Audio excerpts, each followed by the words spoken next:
ஆண்டவராக இயேசு கிறிஸ்துவின் நாமத்தினாலே இந்த விடுதலை தேடல் நிகழ்ச்சிக்கு உங்களை வரவேற்கிறேன். நியாய தீர்ப்பை குறித்து பார்த்து கொண்டிருக்கிறோம். அதிலும் அந்த நியாய தீர்ப்பில் கிறிஸ்துவை ஏற்றுக்கொண்டவர்களுக்கான நியாய தீர்ப்பை குறித்து பார்த்து கொண்டிருக்கிறோம். அதில் 3 காலகட்டம். நம்மளது கடந்த கால நியாய தீர்ப்பு சிலுவையில் முடிந்து விட்டது. நிகழ்கால நியாய தீர்ப்பு என்பது செல்ஃப் ஜட்ஜ்மெண்ட், அதை நாமளே நம்மை நிதானித்து அறியக்கூடிய காரியம். அதையும் தாண்டி தகப்பனாக தேவன் சிட்சிக்கிற அந்த காரியம், இதை குறித்து தியானித்தோம். இப்பொழுது நாம் எல்லாரும் ஒரு நாள் ஆண்டவருடைய சிங்காசனத்துக்கு முன்னே நிற்கணும். அப்போ நிற்கும்போது கொஸ்டின் பேப்பர் எப்படி இருக்கும் அப்படிங்கிற காரியத்தை குறித்து தான் பார்க்குறோம். முதலாவது பணத்தை குறித்து ஒரு சில காரியத்தை தியானித்தோம். இன்றைக்கும் அதன் அடிப்படையிலே இன்னொரு காரியம், அதாவது இதே கொடுக்கிற அதன தர்ம காரியங்களை குறித்து இன்றைக்கி நம்ம பார்க்க போகிறோம். குறிப்பாக ஆண்டவருடைய மலை பிரசங்கத்தில் மத்தேயு 6வது அதிகாரத்தில் அவர் சொன்ன ஒரு சில வசனங்களை நான் வாசித்து அதன் மூலமாக நான் தியானிக்க போகிறோம். பொதுவாக அந்த தர்ம காரியம் அப்படின்னாலே முதல்ல நமக்கு ஞாபகம் வருவதே பப்ளிசிட்டி, அல்லது இப்படி வச்சுக்கலாம், தர்மம் செய்கிறதுனால பப்ளிசிட்டி ஆகிறது வேறு, பப்ளிசிட்டி ஆகிறதுக்காகவே தர்மம் செய்கிறதுங்கிறது வேறு. அந்த காலத்தில் சில பேர் கொடுத்ததுனால, இவங்க இப்படி கொடுத்ததுனால அவங்க பேர் தெரிய வந்துச்சு. இன்றைக்கி சில பேர் பேர் தெரிய வந்துறதுனால அதை நிலைக்க வைக்க கொடுக்க ஆரம்பிச்சிட்டோம். இது உலகத்தினுடைய கலாச்சாரம். இது அப்படியே நமக்குள்ளே கொஞ்சமாக தொற்றிக்கிட்டு. எப்படின்னு கேட்குறீங்களா? இப்போது அந்த காலத்தில் மிஷினரிகள்லாம் வந்தாங்க, நிறைய சர்ச்செலாம் கட்டியிருக்காங்க. இப்போ அவங்க பார்த்தீங்க அப்படின்னா ஊரில் அவங்க சொத்தெல்லாம் விற்று இங்கே சர்ச்சு கட்டியிருப்பாங்க. குறிப்பாக சொல்லப்போனால் தமிழ் மொழியில் வேதாகமத்தை மொழிபெயர்த்த ஐயா ஜீகன் பால் அவர்கள் அந்த 18ஆம் நூற்றாண்டில் இந்தியாவுக்கு வந்த பொழுது இங்கே இருக்கிற ஒரு ஆலயம் கட்டுவதற்காக ஊரில் இருக்கக்கூடிய தன்னை சொத்தெல்லாம் விற்க சொல்லி ஒரு லெட்டர் எழுதியிருந்தாராமா. அந்த லெட்டரே எப்போ கிடைச்சிதுன்னா இப்போ சில ஆண்டுகளுக்கு முன்பதாக தான் அந்த லெட்டரே கண்டுபிடிச்சாங்க. அதுக்கப்புறம் தான் தெரிஞ்சுது இப்படி ஒரு காரியத்தை அவர் பண்ணியிருக்கிறாரு. அதுக்கப்புறம் அதே தரங்கம்பாடியில் ஒரு ஆலயத்தை கட்டியிருக்கிறாரு. அந்த ஆலயத்தில் ஒன்றே ஒன்று இல்லை, எங்கேயுமே அவர் பேர் மட்டும் இல்லை, மற்றபடி எல்லாமே இருந்துச்சு. ஆனால் இப்போ இன்றைக்கி யோசிச்சு பாருங்கள், ஒரு கிரானைட் போட்டாலோ ஏன் ஒரு டியூப்லைட் போட்டால் கூட நம்ம அதில் நம்ம பேரை போட்டோம். சரி, அது உங்களுக்கு புரியும். நம்ம அதை டிஸ்கஸ் பண்ண வசனத்துக்கு போவோமா? மத்தேயு 6வது அதிகாரம் 1வது வசனத்திலிருந்து 4வது வசனத்து வரைக்கும் வாசிக்கிறேன், உங்களுக்கு புரியும். கொஞ்சம் வேகமாக வாசிக்கிறேன் பாருங்களேன். மனுஷர் காண வேண்டும் என்று. அப்போ காரியமே தர்ம காரியத்தில் மனுஷன் பார்க்கணும்னு செய்யாத. அப்போ ஆக்சுவலாக என்ன அர்த்தம் அப்படின்னா, நாம் தர்மம் செய்யும் பொழுது முழுக்க நம்ம என்ன இருக்குன்னா மனுஷன் பார்க்குறானா அப்படிங்கிறத இருக்குது. இந்த வசனம் இப்படி ஆரம்பிக்குது. 6வது வசனம் எப்படி சொல்லுது அப்படின்னா, அந்தரங்கத்தில் பார்க்கிற பிதா. அப்போ யார் பார்க்கணும், யார் பார்க்கக்கூடாது, இதான் முக்கியம். தர்மம் செய்கிறது நாம, யார் பார்க்கணும் நம்ம செய்கிறோம்னா மனுஷன் பார்க்கணும் நம்ம செய்கிறோம். ஆனால் வேதம் சொல்கிற காரியம் என்னென்னா, மனுஷன் பார்க்கக்கூடாது, ஆனால் பிதா பார்க்கணும் அப்படின்னு சொல்லி அந்த வசனத்தை நான் வாசிக்கிறேன். 2வது வசனத்தை பாருங்களேன். ஆகையால் நீ தர்மம் செய்யும்போது மனுஷரால் புகழப்படுவதற்கு, அப்படின்னா பார்க்கறது மனுஷன் பார்க்கணும்னு அவசியம் இல்லை, புகழ்ச்சி, அதாவது க்ளோரி.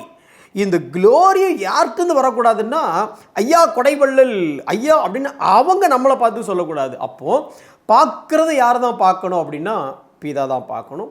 மகிமையும் யார்கிட்ட தான் வரணும் அப்படின்னா பிதாவிடத்திலிருந்து தான் வரணும். தேவனால் நாம் புகழப்படுகிறோமா, தேவன் பார்க்கிறாரா, அப்படிப்பட்ட மனப்பான்மையோடு நாம் தர்மம் செய்கிறோமா? அதாவது ரொம்ப சிம்பிளாக சொல்லணும்னா, அது ஒரு வேத வல்லுநர் இப்படி விளக்குறாரு. ஒரு பாத்திரத்தை கீழே வச்சுட்டு மேலேருந்து தண்ணியை ஊற்றின்னு வச்சுட்டுங்களேன், சல்லுன்னு தண்ணி விடுற சத்தம் கேட்கும். அதே இடத்துல அதே அளவு ஒரு எண்ணெயை மேலேருந்து கீழே ஊற்றுங்க, சத்தமே கேட்காது. நம்மளுடைய தான தர்மம் எப்படி இருக்குன்னா, தண்ணி ஊற்றுன மாதிரி ஊரையே கூட்டுற மாதிரி இருக்கக்கூடாது. ஆனால் அந்த எண்ணெய் ஊற்றுனா எப்படி சத்தமே இல்லாமல் ஸ்மூத்தாக நடக்குதோ அதை மாதிரி நம்மளுடைய தானம் தர்மம் இருக்கணும். சரி, இதை பற்றி அப்படி ஒரு வேளை நம்மளை அறியாமலேயே இப்போ என்ன கெட்டு போச்சு, செய்கிறதே செய்கிறோம், 4 பேருக்கு தெரிஞ்சு செஞ்சால் என்ன, ஒரு பொன்னாடையை போத்துவாங்கல்ல 4 பேருக்கு முன்னே அப்படின்னு என்ன வருது பார்த்தீங்களா? இந்த மகிமையை பற்றி வேதவசனம் சொல்லுது. அதாவது மனிதர்கள் பார்வைக்கு முன்பதாக உதவி செஞ்சதுனால மனிதர்களால் வரக்கூடிய மகிமை எப்படிப்பட்டதுன்னு வேதம் ரொம்ப அழகாக சொல்லுது. அந்த வசனத்தை வாசிக்கிறேன். 1 பேதுரு 1வது அதிகாரம் 24வது வசனம் இப்படி சொல்லுது. மாம்சம் எல்லாம் புல்லை போலவும் மனுஷருடைய மகிமை எல்லாம் புல்லின் பூவை போலவும் இருக்கிறது. புல் உலர்ந்தது, அதன் பூவும் உதிர்ந்தது. எவ்வளோ அழகாக எழுதியிருக்கிறார் பாருங்களேன். அதாவது மாம்சமே புல்லை போன்றது தான். யார்? நீங்களும் நானும் தான் சொல்கிறார். மாம்சம்னா என்ன, சிக்கன் மட்டனியாக சொல்கிறார்? இல்லை, நம்மளை சரீரத்தை சொல்கிறார். இந்த சரீரமே புல்லை போன்றது அப்படின்னா நீயே ரோட்டில் இருக்கிற புல்லு மாதிரி இன்னைக்கு இருப்ப, நாளைக்கு இருக்க மாட்ட. புல்லை போன்றது. அந்த புல்லுக்கு மேலே பூ. நீங்கள் இந்த ஆத்தோரமாக போனீங்க அப்படின்னா ஒரு சில நாணல் மாதிரி இருக்கும், புல் நீளமாக இருக்கும். அந்த புல்லில் மேலே பார்த்தீங்கன்னா அழகாக ஒரு பூ மாதிரி ஒரு பிங்க் கலரில் இல்லை ஒரு சாண்டல் கலரில் அப்படி இருக்கும். அதை நம்ம அப்படி இழுத்துட்டே போனோன்னா சருன்னு உதிர்ந்துடும். அப்போ என்ன சொல்ல வர்றாரு அப்படின்னா, தம்பி உன் வாழ்க்கையே இந்த புல்லு மாதிரி, உனக்கு கிடைக்கிற மகிமை எப்படின்னா அதுக்கு மேலே இருக்க பூ மாதிரி. புல்லே வளர்ந்து போயிடும். புல் வளர்ந்தா அப்புறம் பூ எங்கப்பா இருக்கும்? அதே தான் நம்ம வாழ்க்கையிலும். இந்த உலகத்தில் நம்ம ஜீவன் அல்லது நம்மளோட நாட்களே நிலையற்றவைகளாக இருக்கும் பொழுது இந்த மனிதர்களால் வரக்கூடிய புகழ்ச்சி மற்றும் எப்படி நிலையானதாக இருக்கும்? அப்போ எதை தேடணும் அப்படின்னா, மனிதரால் புகழப்படுவதை அல்ல, மனிதர்களுடைய பார்வைக்கு அல்ல, தேவனால் புகழப்படுவதற்கும் தேவனுடைய பார்வைக்குமே நாம் தெரியும்படி இந்த தான தர்மங்களை நம்ம செய்யணும். ரொம்ப சிம்பிளாக சொல்ல போனால், வாட் இஸ் யுவர் மோட்டிவ்? ஒருத்தங்களை உதவி செய்யும் பொழுது நம்மளோட மோட்டிவ் எப்படி இருக்குது? அதை வேத வல்லுநர் சொல்லும் பொழுது, ஒன்று உன்னுடைய ஆவிக்குரிய வளர்ச்சி அதில் இருக்குதா? 2 தேவன் அதனால் மகிமைப்படுகிறாரா? 3 மற்றவர்கள் பயன் அடைகிறார்களா? இவ்வளோதான். நாம் ஒருத்தங்களை உதவி செய்யும் பொழுது 1 தேவன் மகிமைப்படுகிறாரா? 2 ஏன் ஆவிக்குரிய வாழ்க்கையில் வளர்ச்சி ஏற்படுதா? 3 மற்றவர்களுக்கு உதவியாக அது இருக்குதா? நீதிமொழியில் 9வது அதிகாரம் 17வது வசனம் அப்படி சொல்லுது, ஏழைக்கு இறங்குறவன் கர்த்தருக்கு கடன் கொடுக்கிறான், அவன் கொடுத்ததை அவர் திரும்ப கொடுப்பார்.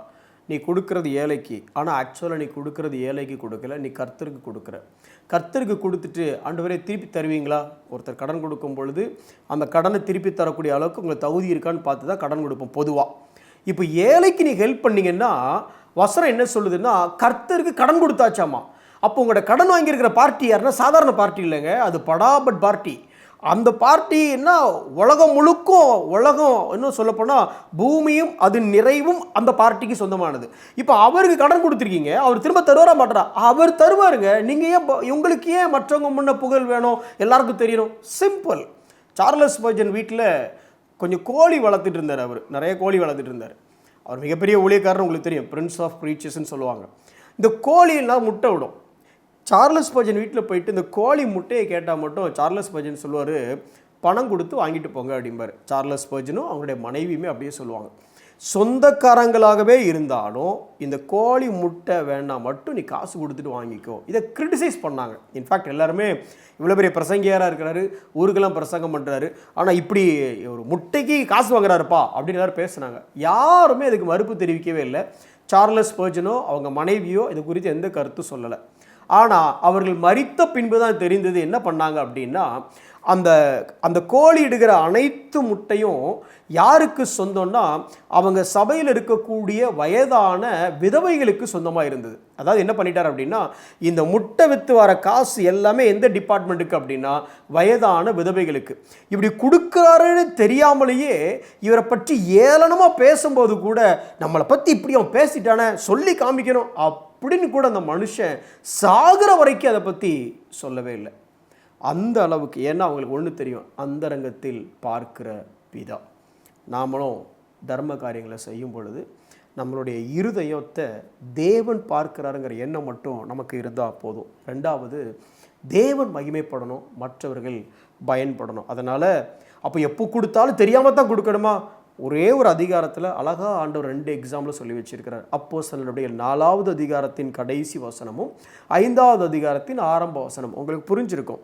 பர்னபா வந்து கொடுக்கும் பொழுது எல்லாருக்கும் தெரிஞ்சுதான் வந்து கொடுத்தான், ஆனால் அவன் இருதயம் சுத்தமாக இருந்துச்சு. ஆனால் அதுக்கு அடுத்து வந்து 5வது அதிகாரத்தில் அனனியா சப்பீரா வந்து கொடுக்கும் பொழுது அவங்களும் எல்லாருக்கும் தெரிஞ்சு தான் கொடுத்தாங்க, ஆனால் அவங்க இருதயம் அங்கே சுத்தமாக இல்லை, அங்கே ஒரு மாயமாலை இருந்துச்சு. நாமளும் அப்படி வெளியே தெரிஞ்சு கொடுத்தாலும் அப்படிப்பட்ட சூழ்நிலை ஏற்பட்டாலும் நம்ம இருதயம் எப்படி இருக்கிறது? எனக்கு அருமையான சகோதரனே சகோதரி, நீங்களும் நானும் ஒரு நாள் நியாய தீர்ப்பில் நிற்போம். அப்போ நிற்கும் பொழுது நாம் கொடுத்ததை விட நாம் எப்படி கொடுத்தோம் என்பதை மனுஷர்கள் பார்த்ததை விட அந்த ரங்கத்தில் இருக்கிற பிதா பார்த்துருக்கிறாரு. மனுஷர் புகழ்ந்ததை விட அன்னைக்கு அந்த ரங்கத்தில் பார்த்த அந்த பிதா வெளியரங்கமாக எல்லாருக்கும் முன்பதாக நம்மை மகிமைப்படுத்துவாரா? யோசித்து பார்ப்போம். கண்களை மூடி நாம் செபிப்போம். அன்புள்ள ஆண்டவரே, விழுந்து போன உலகத்தில் இருக்கிற நாங்கள் எப்படியோ ஆண்டவரை எங்களை அறிந்தும் அறியாமலும் மனிதர்களால் புகழப்படுவதை விரும்பத்தான் செய்கிறோம். ஒருவேளை இந்த மாதிரி ஆல்ம்ஸ், இந்த மாதிரி ஹெல்ப் பண்ணும் பொழுது அதனால் உண்டாகும் புகழ்ச்சி ஒருவேளை எங்களுக்குள்ள ஒரு கிளர்ச்சியை ஏற்படுத்தலாம் ஆண்டவரே. ஆனால் இந்த மகிமையை கூட, இந்த சந்தோஷத்தை கூட கல்வாரியின் பாதபடியிலே வைத்து என் தேவன் தந்ததினால் இதை என்னால் செய்ய முடிந்தது, கிறிஸ்து எனக்குள் இருப்பதினால் இதை என்னால் செய்ய முடிந்தது என்று சொல்லி, ஆண்டவரே எங்களுக்கு அல்ல உமக்கு மாத்திரமே மகிமை வரும்படி, மற்றவர்கள் பயன்பெறும்படி, நாங்களும் இந்த ஆண்டவர் ஆவிக்குரிய கனியுள்ள ஜீவியத்தில் வளரும்படி அப்படிப்பட்ட நோக்கத்தோடு நாங்கள் தான தர்மம் செய்ய எங்களுக்கு நீர் உதவி செய்யும். இயேசுவின் நாமத்தில் ஜெபிக்கிறோம் நல்ல பிதாவே, ஆமென்.